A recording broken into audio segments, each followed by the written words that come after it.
अनेक फांद्या पालापाचोळा या 27 वर्षात गळून पडला। 10 पवार साहेब झाले तर आमके एक मुख्यमंत्री होतील।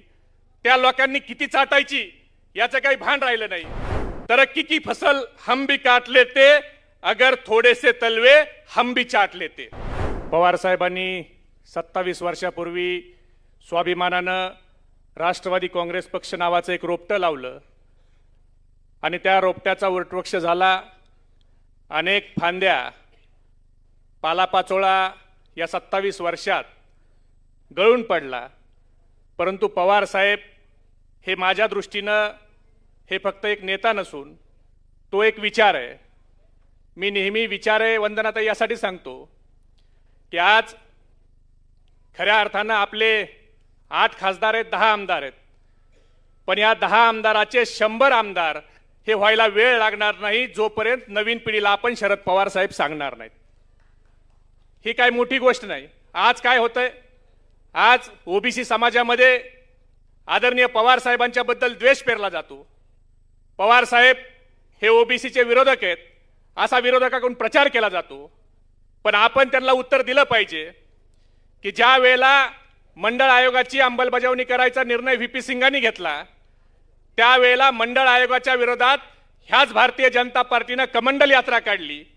भाजपवाल्यांनो, ज्या वेळेला तुम्ही कमंडल यात्रा काढत होता त्यावेळेला या देशामध्ये शरद पवार साहेब नावाचे मुख्यमंत्री होते आणि महाराष्ट्र हे देशातलं पहिलं राज्य आहे ज्यांनी 27% आरक्षणाची अंमलबजावणी देशात कुठं झाली असेल तर ती महाराष्ट्रात शरद पवार साहेबांनी केली।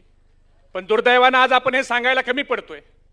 आज आमच्या दलित समाजामध्ये पवार साहेबांच्या बद्दल वेगवेगळे नेते स्टेटमेंट करतात, द्वेष पसरवतात, पण त्या लोकांना देखील आज तरुण पिढीला सांगायची गरज आहे की ज्या वेळेला पवार साहेब या राज्याचे मुख्यमंत्री होते आणि आम्ही ज्या मराठवाड्यातून येतो त्या मराठवाड्याच्या विद्यापीठाला महामानव डॉक्टर बाबासाहेब आंबेडकरांचं नाव द्यायचा विषय ज्या वेळेला समोर आला त्यावेळेला अनेक लोकांनी साहेबाला सांगितलं की साहेब हे जर नामांतर केलं तर आपली सत्ता जाईल, आपण सत्तेत राहणार नाही। काही नेत्यांनी घोषणा दिल्या ज्याच्या घरात नाही पीठ त्याला कशाला पाहिजे विद्यापीठ। पण आदरणीय पवार साहेबांनी निर्णय घेतला की ज्या महामानवाने देशाचं संविधान लिहिलं त्या महामानवाचं नाव मी जर मराठवाडा विद्यापीठाला देऊ शकत नसेल तर मला खुर्चीवर बसायचा नैतिक अधिकार नाही। सत्ता गेली तरी चालेल पण महामानव डॉक्टर बाबासाहेब आंबेडकरांचं मी नाव देणार। आणि आदरणीय साहेबांनी तो निर्णय घेतला।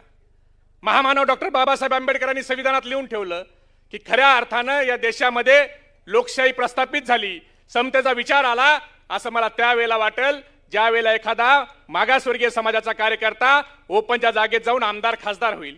आणि हाच धागा पकडून 96च्या दशकात मिलिंदांना आदरणीय पवार साहेबांनी, प्रकाश आंबेडकर साहेब असतील, रासू गवई साहेब असतील, जोगेंद्र कवाडे साहेब असतील, या 4 नेत्यांना ओपनच्या जागेत रामदास आठवले साहेब असतील खासदार करून त्या ठिकाणी लोकसभेत पाठवलं। आज अल्पसंख्याक समाजात देखील पवार साहेबांनी मागच्या 27 वर्षात तारिक अनवर साहेबाला खासदार करून केंद्रीय कृषी राज्यमंत्री केलं, आमच्या फौजियाताईला राज्यसभेवर खासदार केलं, आमदार केलं, राज्यमंत्री केलं। हसन मुश्रीफ जरी पक्षात नसले तर त्यांना मंत्री केलं, नवाब मलिकांना मंत्री केलं, बाबाजानी दुरानी साहेबाला विधान परिषदेचा आमदार केलं, मोहम्मद फैजल साहेबाला खासदार केलं। आणि आज माझ्यासारखा सर्वसामान्य कार्यकर्ता ज्याच्या घरात ग्रामपंचायतचा सदस्य नाही पण तो राष्ट्रवादी युवकचा प्रदेशाध्यक्ष म्हणून तुमच्या समोर उभा आहे, हे फक्त शरद पवार साहेबांच्या पक्षातच होऊ शकतं। आज एवढा मोठा विचार आपल्याकडे। काही लोक सांगतात की 10 पवार साहेब झाले तर आमके एक मुख्यमंत्री होतील। त्या लोकांनी किती चाटायची याचं काही भान राहिलं नाही। पण मी त्यांना एवढंच सांगतो की आज आम्ही युवक आहेत। आज हिंजवडीचा त्या ठिकाणी IT हब तुम्ही बघा, आज साधारण 2 लाख युवक त्या ठिकाणी काम करतायत। त्या IT हबची निर्मिती कशी झाली? त्या IT हबच्या ठिकाणी संत एकनाथ सहकारी साखर कारखान्याचं भूमिपूजनाला आदरणीय पवार साहेबाला बोलवलं। नवले साहेबांनी त्या कारखान्याची मुहूर्तमेढ रोवली। पवार साहेब आले, नारळ फोडला आणि भाषणात सांगितलं की मला शेतकऱ्याच्या हितासाठी कारखाना करायचा आहे पण तो इथून 10 मैल दूर करायचा आहे। ही जागा मला युवकाच्या IT हबसाठी राखीव करायची। आणि आज आशिया खंडातलं सगळ्यात सुंदर IT हब जे उभा राहिले ते शरद पवार साहेबांच्या दूरदृष्टीमुळे राहिले। आज चाकणची MIDC असेल, हिंजवडीची MIDC असेल, अगदी निलेश लंके साहेबाच्या सुप्यापर्यंतच्या MIDC असतील, आज नागपूरची अमर काळे साहेब तुमचे बुट्टीबुरीची MIDC असेल, औरंगाबादच्या वाळूची MIDC असेल, हे सगळी औद्योगिक क्रांती ही जर कुणी केली असेल तर ती फक्त आणि फक्त शरद पवार साहेबांनी केली. पण आज दुर्दैवाने तिथं काम करणारे 2-2 लाख रुपये पगार घेणारे हे लोक विचारतात शरद पवार साहेबांनी काय केलं. एक कार्यकर्ता म्हणून मला आपल्याला एवढंच सांगायचं की आपण सगळ्यांनी आत्मपरीक्षण केलं पाहिजे की आपल्या भाषणामध्ये आदरणीय पवार साहेबांचं काम हे आपण नेहमी त्या ठिकाणी सांगितलं पाहिजे. आज लाडक्या बहिणीचा पगार येतोय, दर महिन्याला एक जण व्हिडिओ करतोय, लाडक्या बहिणीचा पगार येणार, लाडक्या बहिणीचा पगार येणार. आदरणीय पवार साहेबांनी मगाशी सक्षनाने जसं सांगितलं की जिच्या हातात झेंड्याची दोरी तिच्या हातात पाळण्याची दोरी, जिच्या हातात पाळण्याची दोरी तिच्या हातात झेंड्याची दोरी द्यायची म्हणून 33% महिलांचं आरक्षण या देशात सगळ्यात अगोदर जर कुणी आणलं असेल तर ते आदरणीय शरद पवार साहेबांनी आणलं. मुलगा मुलगी समान म्हणून चालत नाही, तर वडिलाच्या संपत्तीत 50% वाटा हा मुलीला मिळाला पाहिजे, हा कायदा करणारे आदरणीय पवार साहेब आहेत. महिला आयोग असेल, महिला बाल कल्याण विभाग असेल, ह्या कायदे करणारे आदरणीय पवार साहेब आहेत. म्हणून पवार साहेबांवर बोलण्यासारखं भरपूर आहे. पण आपण सर्वांना मी विनंती करतो की जर आपण शरद पवार साहेबांनी केलेलं काम हे जर आपण वाड्यावाड्यावर गाव वस्तीवर आणि युवकाला सांगितलं तर पुढच्या 2029ला आज जे आपले 10 आमदार आहेत ते 100 आमदार झाल्याशिवाय राहणार नाहीत.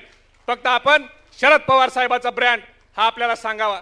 काही लोक अमोलदादा पवार साहेबांनी आमकं केलं असतं तर पवार साहेब पंतप्रधान झाले असते, पवार साहेबांनी तमकं केलं असतं तर साहेब फार मोठे झाले असते, असे सल्ले पवार साहेबाला देतात. आणि खास करून ज्यावेळेला आपण सत्तेत नसतो त्यावेळेला सल्ले देणाऱ्याची संख्या फार वाढलेली असती. त्या लोकांना मला एवढंच सांगायचंय, तरक्की की फसल हम भी काट लेते अगर थोड़े से तलवे हम भी चाट लेते. तरक्की की फसल हम भी काट लेते अगर थोड़े से तलवे हम भी चाट लेते.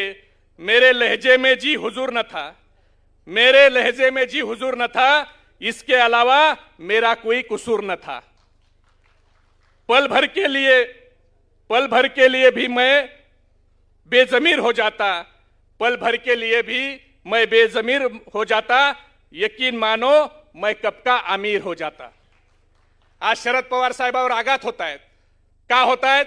फक्त शरद पवार साहेबांनी शाहू फुले आंबेडकर छत्रपती शिवाजी महाराजांचा वैचारिक वारसा हा सोडला नाही. म्हणून बोलण्यासारखं भरपूर आहे. अनेक नेत्यांना आपल्याला बोलायचंय, त्यांना ऐकायचंय, पण पवार साहेबांकडे नेता निर्माण करण्याची ताकद आहे. इथं आपले दिंडोरीचे खासदार आहेत, दिंडोरीचे खासदार भगरे सर या ठिकाणी आपले बसलेले आहेत, अनेक खासदार आहेत. पण आपण विचार करा, ज्या वेळेला आपला पक्षच फुटला त्यावेळेला फक्त भगरे सरचं मी उदाहरण यासाठी सांगतोय की दिंडोरी हा असा लोकसभा मतदारसंघ आहे ज्या लोकसभा मतदारसंघात आपला पक्ष स्थापन झाल्यावर आपला खासदार कधी आला नाही, पण आपला पक्ष फुटल्यावर भगरे सर हे 1,24,000 मतांनी निवडून आले आणि 1,04,000 मतं हे ट्रम्पेटला मिळाले. म्हणजे पवार साहेबाची विचारधारा काय आणि पवार साहेब ज्या वेळेला अडचणीत असतात त्यावेळेला महाराष्ट्र पवार साहेबाच्या पाठीशी कसं उभा राहतो. म्हणून मला युवकांना सांगायचंय की येणारा काळ हा आपला आहे, म्हणून आपण आदरणीय पवार साहेबांचे विचार सांगणार का सगळे?